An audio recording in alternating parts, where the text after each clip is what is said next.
You remember the exact number, not because you're proud of it, because numbers don't lie the way everything else in your life does. 31 contracts over 9 years. Each one logged in your head like a ledger only you can read. No names on the page, no faces attached to the entries. Just locations, time windows, and the specific methodology that made each one disappear without a footnote in any newspaper that matters. You don't think of yourself as a violent man. Violence is chaotic and loud and leaves fingerprints on everything it touches. You are the opposite of chaos. You are a man who understands systems, how they work, where they crack, and exactly how much pressure to apply at exactly which joint to produce a specific outcome without disturbing anything adjacent to it.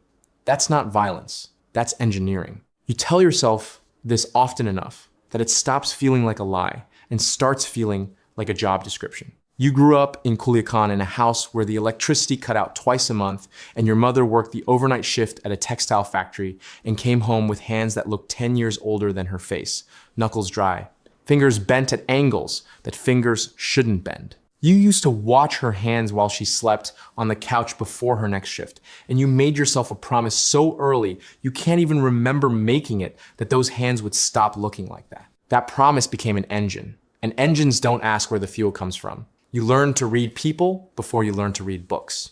You learned that in your neighborhood, the men who ate well were not the men who worked hardest. They were the men who made themselves useful to the right organizations at the right moment, not because they were criminals, because they were competent.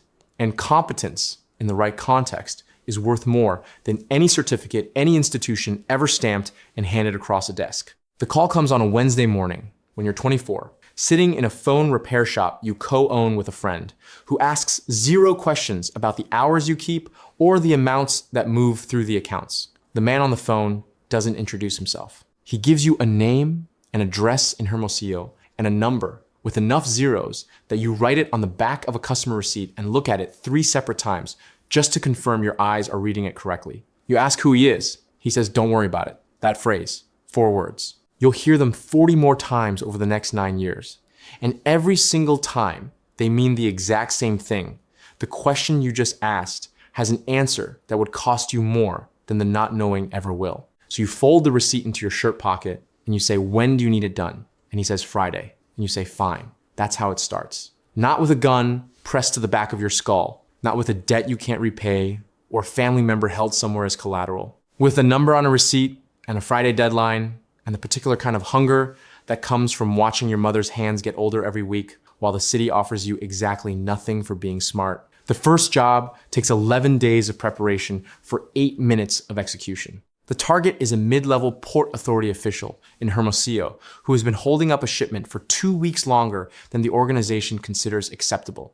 They don't want him dead, they want him gone. Permanently removed from his position in a way that produces 0 legal trail, leading back to anyone with a registered phone number or a business address. You spend those 11 days learning his routine down to the 17-minute variance in his Thursday lunch break. You learn that he takes blood pressure medication that, in combination with a specific over-the-counter antihistamine available at any pharmacy on any street in any city in the country, produces a cardiac event indistinguishable from natural causes in a man of his age and his weight and his documented medical history. You learn the layout of his building. You learn which custodian leaves the 3rd floor stairwell access door unlocked between 7 and 9 in the morning, because he smokes on the landing at 7:45 and props the door open with a rubber wedge he keeps in his left breast pocket every day without variation. You don't carry a weapon to the job. You carry information. And on Thursday at 7:52 in the morning, a man in a maintenance uniform walks up a stairwell carrying nothing suspicious. And 2 days later, a Port Authority official doesn't come to work. And a week after that, the shipment clears without incident and nobody asks any questions. Because the questions don't lead anywhere useful. And in this city, questions that go nowhere are questions that were never worth the breath they cost. The money arrives in installments across 3 accounts. The first time you hold the full amount converted to cash in a bag in the back of your car, you sit in a parking lot for 20 minutes without moving. Not because you feel guilty, not because you feel anything in particular, but because you feel the specific vertigo of a man who has just discovered that his particular combination of patience, precision, and complete emotional detachment is worth approximately 14 times what the formal economy was prepared to offer him for any legal application of the same attributes. You send money to your mother that week, enough to replace the water heater that has been broken for 4 months. She calls you, and her voice does something it hasn't done in years. And you stand in your kitchen listening to that sound, and you tell yourself, this is what the math is for. This is the equation that justifies the ledger. The warmth in a shower your mother earned by standing over a factory line for 20 years and never once received until now. The work accelerates over the following years. The clients multiply, the contracts grow more architecturally complex, and the payments scale in proportion to the complexity. By year 5, you are operating across 4 states with a methodology so consistent and so clean that you have never once had your name surface in any investigation at any jurisdictional level. You have a contact inside the federal police who provides security rotation schedules for an amount that constitutes less than 3% of your annual income. You have assembled a working knowledge of forensic chemistry entirely from textbooks and correspondence with university professors who believe you are a graduate researcher. You understand lethality curves. You understand the difference between a dose that kills and a dose that merely accelerates what was already coming. You understand stage accident physics, the coefficient of friction on wet tile versus dry, the biomechanical profile of a fall, the way certain impact patterns read as consistent with particular environmental causes. You are not a killer. You are an engineer of absence. And the organization notices the difference. They always notice. The luxury arrives the way all slow-building things arrive gradually, then suddenly, and by the time you register it fully, it's already structural. By year 6, you're living in a 3-bedroom apartment in a Guadalajara high-rise with a concierge who signs for your packages without reading return addresses. You drive a car that costs more than the house you grew up in. You eat at restaurants where the lighting is designed to make everyone in the room look like they belong there, and the sommelier remembers your table from the last visit. You own a watch that tells time the way a cathedral tells architecture, not because it needs to, but because the object itself is a statement about the category of person wearing it. You've become a category of person. That's the thing you notice most, not the objects, the category, the way people read you when you walk into a room. The particular silence that precedes a man whose presence carries a weight that nobody can source, but everyone registers. And then the first bodyguard appears. His name is Rigoberto, and he is introduced to you as a driver, but you understand in the first 40 seconds of meeting him that Rigoberto has never primarily been a driver. His eyes move the way your eyes move, scanning before settling, reading the room before reading you. He has the posture of a man who has spent years making himself invisible in environments where being visible gets people killed. You shake his hand and say nothing about what you've noticed, because noticing things you're not supposed to notice and then commenting on them is how you end up in a document somewhere with a revised assessment of your reliability. You smile. You say, thank you for the introduction. You get in the car. The second bodyguard arrives 6 weeks later. His name is never offered, and you don't ask. You stop going to certain restaurants.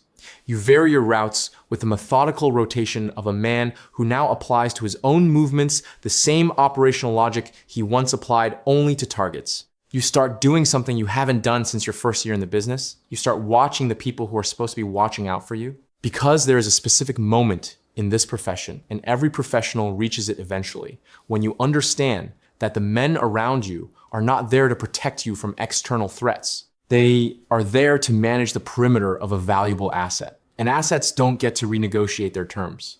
Assets don't get to walk away when the arrangement stops feeling equitable. Assets perform their function until their function is no longer required. And then the organization decides what happens to the asset, and the asset is not part of that conversation. One afternoon in your 8th year, you're waiting in an office in a building in Culiacan that belongs to a man whose name you've never been told and never asked. You're early by 12 minutes. The contact is late. On the desk in front of you is an open binder, and you don't touch it. You read it from where you're sitting, quickly and completely, and without disturbing a single page, the way a professional reads anything he was never supposed to see. It's an internal assessment document. Operational aliases in the left column, status classifications in the right column.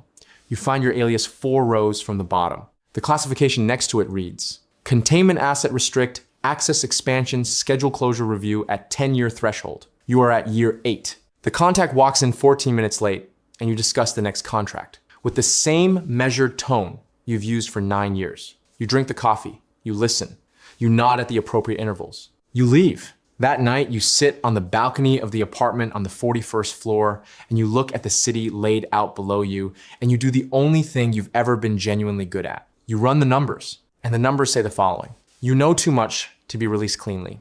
You've been too visible in too many operations to be credibly distanced. You are, from the organization's perspective, a liability that has passed its period of maximum utility and is approaching the point where the cost of managing you exceeds the value of deploying you. The luxury surrounding your life is not compensation. It never was. It's sedation.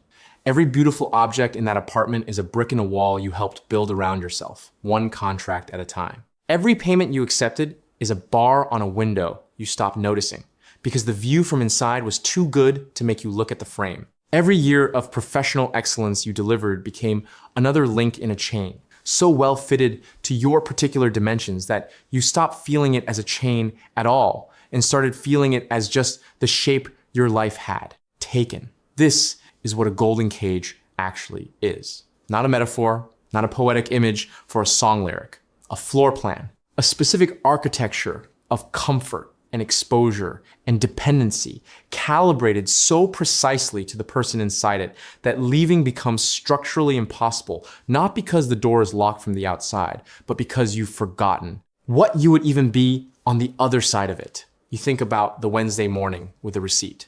You think about the number you wrote down and looked at 3 times. You think about your mother's hands and the water heater and the specific arithmetic of a hungry young man in a city that offered him exactly 1 market for his particular gifts. You try to find the step on the staircase where it started going down instead of up. You cannot find it because that is the mechanism. That is always the mechanism. They don't build these traps with threats. Threats make people resistant. They build them with a phone call, with a number that feels like recognition, with a quiet, devastating flattery of being told that you specifically, out of everyone available, are the one they need. They find the version of you that is hungry and capable and running out of patience with what the legal world is willing to pay for your intelligence. And they hand that version exactly what it needs. And they keep handing it things until the handing becomes the walls. And the walls become your life, and your life becomes something that fits too well to leave and costs too much to lose.